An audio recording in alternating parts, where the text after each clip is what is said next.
Kebakaran hebat terjadi pada 2 unit rumah di Jalan Bumi Mas Raya, Kelurahan Pemurus Baru, Banjarmasin Selatan, Senin dini hari. Kobaran api yang terjadi pukul 4 dini hari tersebut mengagetkan warga yang sedang menyantap sahur. Semua barang di dalam rumah ini pun habis tak tersisa.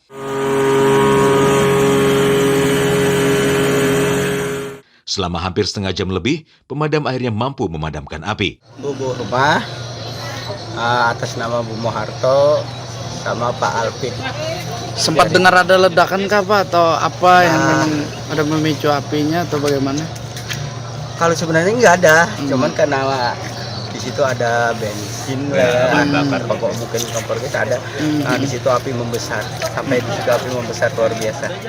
Sudah ribut-ribut, posisi ulun lagi santai duduk habis imsak, sudah ribut-ribut dikira maling tadi.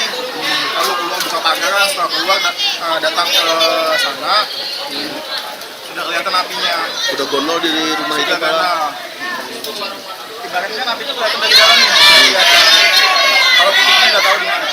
Saat berada di lokasi kejadian, pihak kepolisian langsung memasang polis lain untuk penyelidikan proses sumber api berasal.